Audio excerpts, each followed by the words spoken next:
CAPF-AC 2022 interview के जो aspirants हैं, सो कैंडिडेट्स हैं जिन्हें इंटरव्यू में अपियर होना है, तो उनका डिमांड था कि अटेस्टेशन फॉर्म क्या है और उसके संबंध में कहाँ क्या फिल करना है, उसके संबंध में ये बताने के लिए।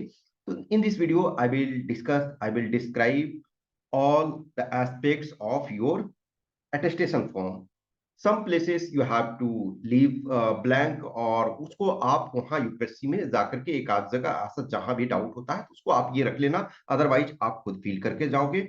और नॉर्मली क्या होता है कि आपको 5 कॉपी चाहिए। Okay, 5 copies. तो आप ये कर लेना कि 1 आप फिल कर लेना और उसके 5 जिरोक्स करा लेना, ठीक है। हमेशा ध्यान रखो, एक एक्स्ट्रा, आप अब इंटरव्यू में जा रहे हो तो एक एक्स्ट्रा यदि दो एक्स्ट्रा हो जाता है तो कोई दिक्कत नहीं ना, लेकिन नॉर्मली क्या करना कि 1 आप अपना हैंड राइटिंग में फिल कर लेना और 5 जिरोक्स रख लेना। अब कुछ उसमें से एक दो लगेगा कि पूरा तो हम कंप्लीट नहीं फिल कर पाए हैं, उसका जिरोक्स ले रहे हैं, तो कुछ इंफॉर्मेशन ऐसा होगा जो वहां जैसा बोलते हैं वो उस चीज को मैन्युअली फिल कर लेना। तो आप 1 ओरिजिनल कॉपी रख लेना और उसके 5 जिरोक्स रख लेना फिल करके। अब ये इसमें से जो इंफॉर्मेशन है, फॉर एग्जांपल इसमें से to be filled by candidate in his own handwriting. अब ये देखो, इसमें रोल नंबर आप यहां भरोगे। अब ये वाला जो है, ये इसको आप यूपीएससी में पूछ लेना जब वहां उस समय जाओगे, तो इसमें क्या ये करना है, ये इसको आप पूछ लोगे वहां पे। और ये रोल नंबर आपका जो एग्जाम का रोल नंबर मिला है वो उसको। अब इसमें से जो आपके पासपोर्ट साइज फोटोग्राफ हैं, तो एक्चुअल में देखो क्या है कि ओरिजिनल आप ये लगाओगे तो उसमें से आप फोटो वहां एक चिपका दोगे तो उसके जीरोक्स वाले में सब में आ जाएगा। लेकिन अब आपको फोटो जो है सफिशियंट नंबर 10 रखो, सपोज सब मिलाकर के 10 फोटोग्राफ।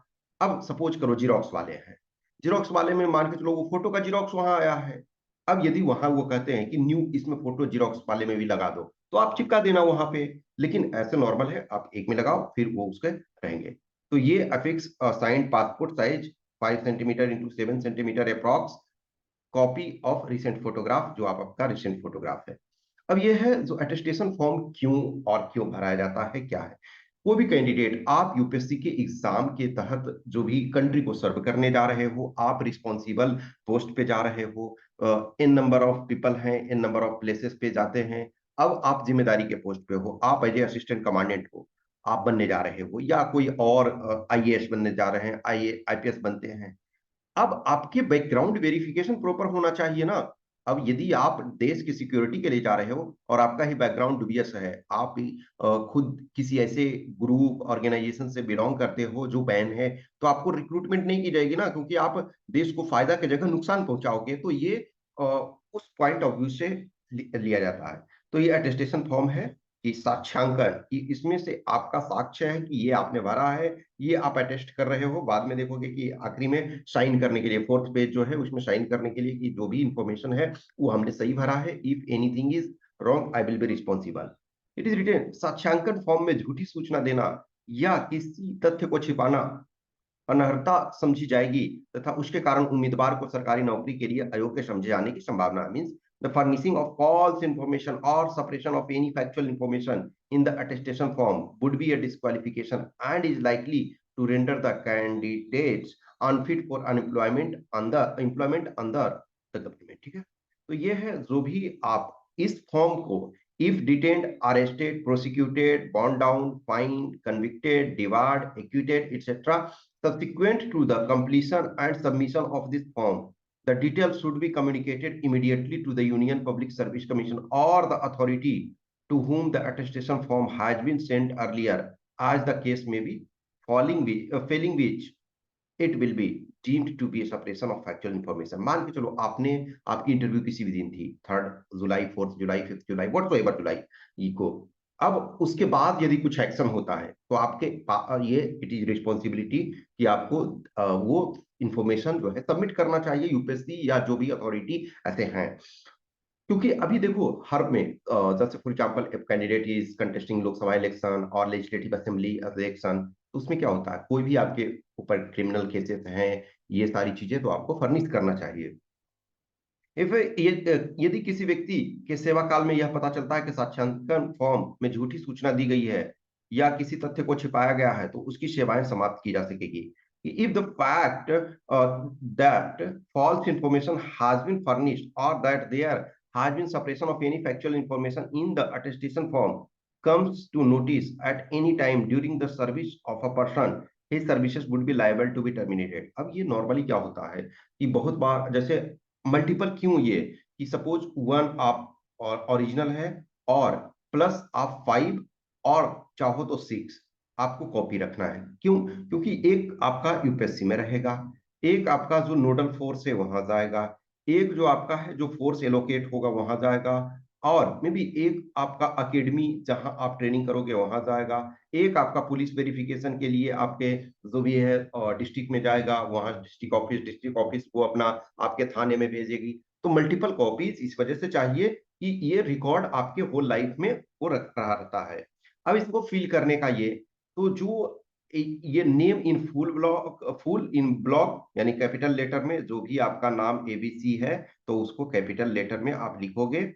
तो एक पहले यहाँ आप उपनाम लिखोगे, जैसे फॉर एग्जांपल कुमार है, Ranjit Kumar suppose my name, तो QUMAR। अब यहाँ ये रंजीत लिखे। अब ऑब्वियसली ये ब्लॉक छोटा है तो आपको उस आधार पे लिखना है। फिर जो प्रेजेंट एड्रेस, जहां आप ये प्रेजेंट एड्रेस में रह रहे हो वहां उसको लिखो। अब ये देखो एक्चुअल में क्या है ना कि ये फॉर्म जो है ये वेरी बैडली डिजाइन किया गया है, आगे और चीजों में देखोगे। अब जो वर्तमान एड्रेस है अब उसमें उपनाम क्या ये लिखेंगे, तो ये एक्चुअली ना this form is very badly design, ठीक है ना। लेकिन अब जो है आपको उसको फॉर्म फिल करना है, तो आप इसमें पूरे में ये लिख दो जो भी है, ठीक है, उसमें कोई दिक्कत नहीं है। फिर जो आपका ये होम एड्रेस यानी कि एक तरह से ये परमानेंट एड्रेस जो आपका है वो उसमें से यहाँ लिख दो। अब यदि पाकिस्तान के मूल निवासी हैं तो वहाँ अब ऑब्वियसली आप ये के लिए नहीं है, तो यहाँ ये कंप्लीट में लिखो क्योंकि ये उस ढंग से फॉर्म है। नेक्स्ट ये है कि particulars of places with periods of residence where you have resided for more than 1 year at a time during the proceeding 5 years, यानी कि लास्ट 5 years में जिस भी प्लेसेस पे आप 1 year से अधिक रहे हो उनके बारे में डिस्क्रिप्शन दो। और इन केस यदि आप अब्रोड में रहे हो कहीं भी इंक्लूडिंग पाकिस्तान, 21 साल 21 year के बाद, 21 years जिस दिन आपने एज अटेंड किया उसके बाद किसी भी जगह पे आप फॉरेन में रहे हो तो उन प्लेसेस का आपको एड्रेस ये देना है, ठीक है। अब जो प्लेसेस है, अब कुछ काल लगेगा कि मैं 8 months ही रहा हूँ किसी जगह, 10 months ही रहा हूँ, तो यदि आपका पॉसिबल है, अब बोलोगे ना कि हम हमेशा जहां रहे हैं, कुछ ऐसे कैंडिडेट होते हैं कि 6 months से ज्यादा हम कहीं टिके नहीं, तो फिर भी एटलीस्ट जो मेजर 2-3 जगहों का नेम दो। या नहीं होता है तो आप प्रॉपर परमानेंट एड्रेस में दो जहां मेजोरिटी ऑफ प्लेसेस पे टाइम पे रहे हो। तो नॉर्मली है कि ये स्ट्रिक्टली, ये नॉर्मली क्या है कि 1 year से अधिक आप जहां रहे हो। लेकिन अब किसी जगह 10 months रहे हो, अब हर जगह आप 10 months ही रहे हो, 9 months ही, 8 months ही रहे हो, तो एटलीस्ट उन जगहों का नेम लिखो, कब से कब तक, तो आप शुरू से आखिरी तक लिखो। अब ये 4 में दिया हुआ है, 4 प्लेसेस दिया हुआ है, तो जहां जितना आपको ये लगता है वो उस चीज को ये करो। अब यहाँ क्या है कि कब से, तो जब से आपने स्टार्ट कब तक रहे, आपका ये पूरा एड्रेस डालो, और जो आपका डिस्ट्रिक्ट हेडक्वार्टर है वहां का डिस्ट्रिक्ट हेडक्वार्टर डालो, सेम सिचुएशन ऐसे ही करोगे। अब देखो यहाँ इसमें भी रिलेशन का नेम, तो अब ये चूंकि यहाँ भी फॉर्म जो है वेरी बैडली डिजाइन है, ये स्पेस दिया ही नहीं गया। अब जैसे देखो पिता का पूरा नाम उपनाम सहित कोई है, अब यहाँ जो है वो दिया हुआ ही है नहीं जगह, तो ये स्पेस जो यहाँ दिया हुआ है ना, तो यहाँ लिखो फादर स्मॉल में, फादर का नेम लिख दो, ठीक है। अब फादर ये है, फिर उनका जो भी है थोड़ा फादर का एड्रेस लिख दो, और बाकी जैसे है मदर नेम लिख दो, ब्रदर नेम लिख दो, छोटे छोटे में लिखो, आप वो उतना को छोटे छोटे को मैनेज कर सकते हो। और ब्रदर सिस्टर, अब किसी के बहुत सारे कई भाई हैं, मान के चलो 3-4 भाई हैं, 2-3 भाई हैं, 2-3 बहनें हैं, तो ठीक है स्मॉल में यहाँ नेम लिख दो। और नॉर्मली कोई ये है, अब जैसे इनका राष्ट्रीयता जो नेशनलिटी है by birth and by domicile, तो नेशनलिटी जो भी है वो आप खुद फॉरेनर हैं तो फॉरेन के बारे में लिखोगे। तो फादर है, तो यहाँ जैसे देखो फादर वाला में सपोज इतना स्पेस है, तो आप ये कर सकते हो कि फादर का आप यहाँ पूरा ये यहाँ तक स्पेस बचता है तो फादर वाला में यहाँ लिख दो, या अदर रिलेशन में आप चाहो, इसमें कोई प्रॉब्लम नहीं होता, या तो यहाँ भी चाहो तो लिख सकते हो फादर का नेम, स्मॉल में एड्रेस, मदर का नेम लिख दो, ठीक है, ये करके तो नॉर्मली यहाँ नेम लिख दो, ठीक है, फादर मदर ब्रदर सिस्टर यहाँ नेम लिख दो, या चाहो तो फादर का यहाँ भी लिख सकते हो, कोई दिक्कत नहीं। लेकिन यहाँ नेशनलिटी मेनली ये है, तो इंडियन इंडियन इंडियन इंडियन जो भी है। अब जन्म का स्थान, तो नॉर्मली क्या है, आप डिस्ट्रिक्ट लिख दो, डिस्ट्रिक्ट और स्टेट, यदि आप ये डिस्ट्रिक्ट और स्टेट लिख दो। अब यदि कोई भी यदि है कि occupation if employed give full designation, तो कोई यदि जॉब में है तो उनका नेम लिख दो, ओके। फिर ऑफिशियल एड्रेस, थोड़ा सा ब्रदर हैं तो छोटे छोटे में आपको ये करना है।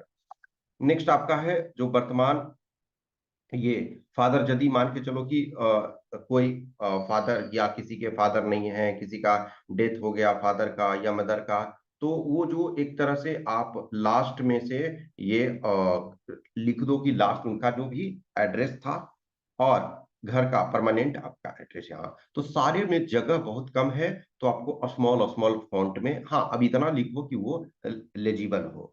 अब ये इसमें जनरली ये एप्लीकेबल नहीं होता है, मैक्सिमम ये कि आपका है कि information to be furnished with regard to sons and daughters in case they are studying. अब आप लोग खुद ऑलरेडी 20 से 25 ईयर्स या 30 ईयर्स, या एक सर्विसमैन या आपको एक्स्ट्रा भी लग गया तो मैक्सिमम 35 ईयर्स, तो आपके ये ऐसी सिचुएशन नहीं होगी, मैक्सिमम जो है 20 से 25 ईयर्स या 20 से 30 ईयर्स में हो, तो ये इसमें इसकी जरूरत ही नहीं होती है। नेक्स्ट आपकी है राष्ट्रीयता, तो ऑब्वियसली आप यहाँ इंडियन लिखोगे। फिर जो डेट ऑफ बर्थ, तो डेट ऑफ बर्थ आप लिखोगे जो भी सितंबर अक्टूबर दिसंबर जो भी है वो कंप्लीट में लिखोगे, कि सपोज 5 दिसंबर जो भी है ये 19। वर्तमान में एज, तो जितने आपने कंप्लीट किए हैं वो उसको ये लिख दो। फिर है आपका 10th जब किया था उस समय एज क्या था। फिर place of birth district and, तो जिस प्लेस पे आपका बर्थ हुआ, तो या तो गांव का आप नाम लिखो या जो भी उस छोटे प्लेस का, और डिस्ट्रिक्ट और स्टेट। फिर है डिस्ट्रिक्ट एंड स्टेट, तो एक तरह से डिस्ट्रिक्ट और स्टेट लिखो। फिर आपने अपने फादर के जो है स्टेट, डिस्ट्रिक्ट और स्टेट अपने फादर के लिखो। फिर योर रिलीजन यहाँ लिखो। फिर आप अनुसूचित जनजाति और ये से हैं तो यस लिखो, ओबीसी या जो भी है तो यस, और नहीं है तो नो, ठीक है। नेक्स्ट आपका है 15 ईयर्स की आयु से आपने किन किन स्कूलों और कॉलेज में किस वर्ष, तो जनरली क्या है 10th से स्टार्ट करो, 10th 12th ग्रेजुएशन, ये तो आपका मिनिमम है। फिर उसके बाद जिनका पोस्ट ग्रेजुएशन है, तो अब चूंकि 5 ये दिया हुआ है तो उसके बारे में आप लिखो। नेक्स्ट आपका जो है कि आर यू होल्डिंग और have any time held an appointment under the central or state government or a semi-government or a quasi-government body or an autonomous body or a public undertaking or a private firm or institution. If so, give full particulars with date of employment up to date. अब कोई भी आपने employment ये प्राप्त किया है तो उसमें कब से कब तक आप थे, मान के चलो मल्टीपल जॉब किसी ने किया हो, तो ये आपका डेजिग्नेशन क्या था, आपकी सैलरी बेसिक एक्चुअल में इमोल्यूमेंट्स में है, नॉर्मली आप बेसिक सैलरी या जैसे करके आप लिख सकते हो कि, या फिर जो बेसिक सैलरी डीए ये करके, देखो बहुत बार क्या होता है, जैसे फॉर एग्जांपल कोई असिस्टेंट कमांडेंट वाले पोस्ट होते हो तो 56,100 उनका सपोज बेसिक है। तो इमोल्यूमेंट्स आप जो एक्चुअल में है कि उस समय आपका या तो नेट लिख सकते हो डिपेंडिंग ऑन, तो वो वहाँ थोड़ा सा भी डाउट होता है तो उसको कॉलम को छोड़ देना, अदरवाइज नॉर्मली है कि कुछ जगह आपका डायरेक्ट सीटीसी लिखा हुआ रहता है कि ये सीटीसी आपका इतना है, कुछ जगह आपका बेसिक्स लिखा रहता है तो उसको आप लिख सकते हो। फिर जो इसमें बहुत ज्यादा वो प्रॉब्लम नहीं होता, आपने बेसिक्स लिख दिया तो वो ऐसा कोई सिचुएशन नहीं है। अब है जो full name and address of employer, आप किस ऑर्गेनाइजेशन में थे वहाँ, और नौकरी छोड़ने का कारण, तो आप पर्सनल कारण लिख सकते हो, या कहीं प्रमोशन हो गया उसके कारण लिख सकते हो, या जो भी है प्रिपरेशन के पॉइंट ऑफ व्यू से। नेक्स्ट इसमें से है कि so if the previous employment, जो एक तरह से आपने एम्प्लॉयमेंट लिया था, ये ऐसा सिचुएशन, अब जैसे यहाँ आपने लिखा कि एम्प्लॉयमेंट लिया था तब आपको सब लिखना है, for example if the previous employment was under the government of India or state government and undertaking owned or contracted by the government, sorry, controlled by government of India or a state government or autonomous body or university local body, if you had left service on giving a month notice under Rule 5 of the Central CCS Rule 1965 or any similar corresponding rules where any disciplinary proceedings framed against you or had you been called upon to explain your conduct in any। तो देखो यदि जिन्होंने job नहीं किया है तो आप NA लिख दो, नोट एप्लीकेबल। तो इसका मतलब ये नहीं है यदि आप ये जॉब वगैरह में थे तो कभी ऐसा सिचुएशन हुआ तो आप नो लिख दो या एनए लिख दो इसमें से। और जिनको एकदम डाउट होता है एनए नॉर्मली चलता है, और कुछ ऐसा सिचुएशन होता है तो आप उसको ये छोड़ दो। नेक्स्ट का भी है कि क्या have you ever been arrested, 99% plus का यही होगा नो, तो इसको लिख दो नो। क्या have you ever been prosecuted, तो मान के चलो कभी हुआ कि अरेस्ट तो हुए लेकिन अभी प्रोसिक्यूशन नहीं हुआ, तो ऑब्वियसली नो यहाँ लिखो नहीं है। क्या डिटेन किए गए, यस है तो यस लिखोगे, नो है तो नो लिखोगे। Have you ever been bound down, तो अभी कभी आप बंदी बनाए गए तो नो, नॉर्मली यही होगा। कभी क्या है कि आपको फाइन किया गया किसी कोर्ट के द्वारा, नो है तो नो लिखो। कि have you ever been convicted, तो कोई भी लॉ कोर्ट के द्वारा, तो नो है तो नो लिखोगे। ऑब्वियसली अब जिनका किसी का ऐसा सिचुएशन होगा कि यस रहेगा तो आपको यस लिखना पड़ेगा, लेकिन जनरली 99% के साथ ऐसा सिचुएशन नहीं है। Have you ever been debarred from any examination और रस्टिकेटेड बाय एनी यूनिवर्सिटी और एनी एजुकेशनल अथॉरिटी और इंस्टीट्यूशन, यदि ऐसा सिचुएशन है तो यस लिखोगे, नहीं है तो नो लिखोगे। Have you ever been debarred or disqualified by any public service commission or staff selection commission for any of their examination? तो नो। अब ये देखो कहीं भी यदि आपका कुछ ऐसे होते हैं, जैसे फॉर एग्जांपल अभी मैं बीपीएससी में देख रहा हूँ कि कुछ ऐसे कैंडिडेट्स हैं जिनका कुछ कारण से, मिसकंडक्ट के कारण जो है कुछ टाइम के लिए 5 इयर्स या समथिंग के लिए डिवाइड किया जाता है कि आप 5 इयर्स तक एग्जाम नहीं दे सकते हो। अब ये नेक्स्ट है कि in case if any case pending against you in any court of law at the time of filling the attestation form, तो नो है तो नो लिखोगे। Is any case pending against any university और any educational authority institution at the time, तो कोई university, देखो एक ये कोर्ट में है, एक ये है क्या यूनिवर्सिटी, ये तो नो है तो नो लिखोगे। वेदर डिस्चार्ज और expelled withdrawn from any training institution under the government, ये कह रहा कि क्या सरकार के अधीन किसी प्रशिक्षण संस्थान से कार्यमुक्त, निष्कासित या प्रत्याहार। तो मतलब डिस्चार्ज का मतलब नॉर्मली क्या होता है कि फॉर एग्जांपल आप सपोज करो कि ट्रेनिंग करने में सक्षम नहीं थे, आप सपोज ये नहीं हुए, तो डिस्चार्ज आप ये हो जाते हो, या एक्सपेल्ड कर दिए जाते हो, या फिर विड्रॉन कि हम इस ट्रेनिंग को नहीं करना चाहते हैं। तो कभी ऐसा ये हुआ है तो आप यस है तो यस लिखोगे, नो है तो नो लिखोगे। नेक्स्ट है कि उपरोक्त ये इफ द आंसर और to any of the above mention question is yes, give full particulars of the case or arrest or detention, fine, conviction, sentence, punishment, etc. and or the name of the case pending in the court। देखो सीधी सी बात है, यदि जो है ऐसी situation है, इसमें हम जनरली मैं मानता हूं ना कि 99% में आपका नो आंसर होगा।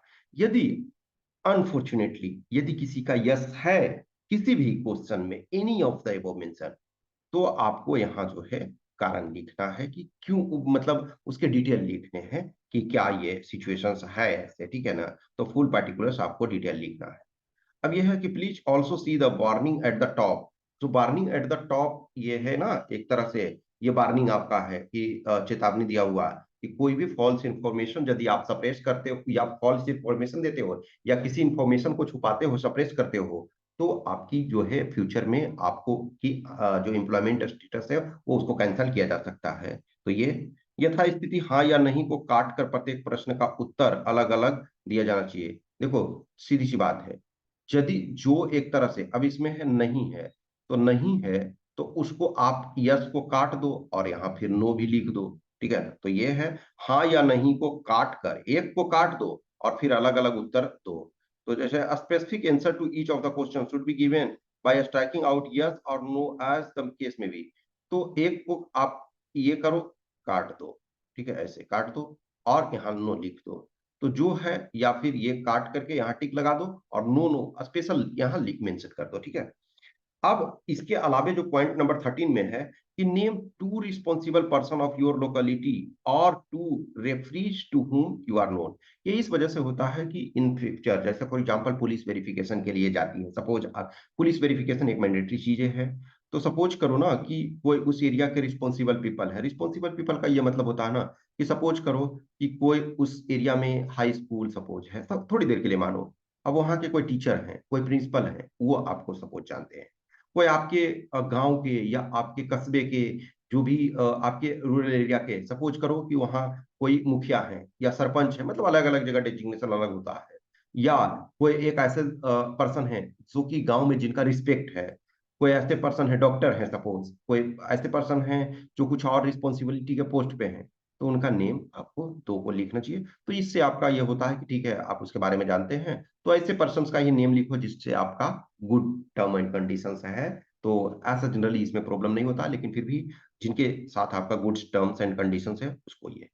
आफ्टर दैट है कि आई certified that the foregoing information is correct and complete to the best of my knowledge and belief. I am not aware of any circumstances which might impair my fitness for employment under government. ये कह रहा है कि मैं प्रमाणित करता हूं या करती हूं कि ऊपर दी गई सूचना जहां तक मुझे पता है तथा विश्वास है, सही तथा पूर्ण है। मैं ऐसी किसी स्थिति से परिचित नहीं हूं जिसके कारण मैं सरकार के अधीन नौकरी के योग्य न हो सकूं। अब ये फॉर्म में क्या है, एवरी चीज थिंग नहीं है ना, लेकिन जो कुछ चीजें हैं आपको या तो है कि हम जो भी इसमें लिखे हैं वो सही है, या यदि कुछ ऐसा चीजें है तो हम उसके बारे में अवेयर नहीं है। जैसे फॉर एग्जांपल लो, इंडिया में बहुत सारे लॉ हैं, क्या आप सारे कानून के बारे में पता है आपको? नहीं, लेकिन रूल क्या कहता है कि आपको कानून के बारे में पता होना चाहिए। जैसे किसी को हार्म नहीं पहुंचाना है, अब किसी का कोई मर्डर कर देता है, किसी को कोई हिंसा किसी के साथ करता है, तो वो लोग हमको तो पता ही नहीं था कि हिंसा, लेकिन ये तो आपको जानना चाहिए। तो कुछ ऐसी चीजें हैं कि मे बी आपको ये नहीं पता है, लेकिन अदरवाइज अब ये जो है डेट, आप यदि घर का चाहो तो ये डेट तो उस दिन का दे दो जिस दिन आपका इंटरव्यू है। स्थान आप चाहो तो नई दिल्ली दे सकते हो या अपने घर के पास का दे सकते हो, कहीं का भी। अब ये यहाँ आप अपना सिग्नेचर कर दो और सिग्नेचर में भी डेट आप ये दे दोगे।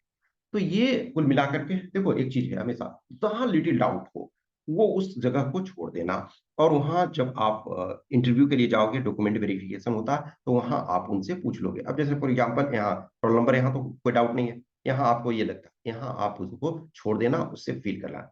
अब इसमें भी आपको जहां भी थोड़ा डाउट रहता है, जैसे इसमें फॉर एग्जाम्पल मैंने बोला, तो आप चाहो तो फादर का नेम यहाँ मदर, ये में लिख दो, फादर मदर ब्रदर सिस्टर लिख दो।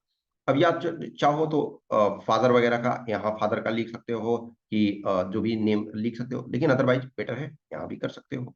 तो ये जो स्पेस, चूंकि फॉर्म जो है वो सही तरीके से नहीं डिजाइन किया गया है, इसके जगह मान के चलो 4 पेजेस टोटल हैं, 1 पेज, 2 पेज, 3 और 4 पेजेस का है, उसके जगह सपोज 6 पेजेस दिए जाते, तो 6 पेजेस या 7 पेजेस, 8 पेजेस। लेकिन ऑब्वियसली है, जो भी डिजाइन किए हैं जो है वो है।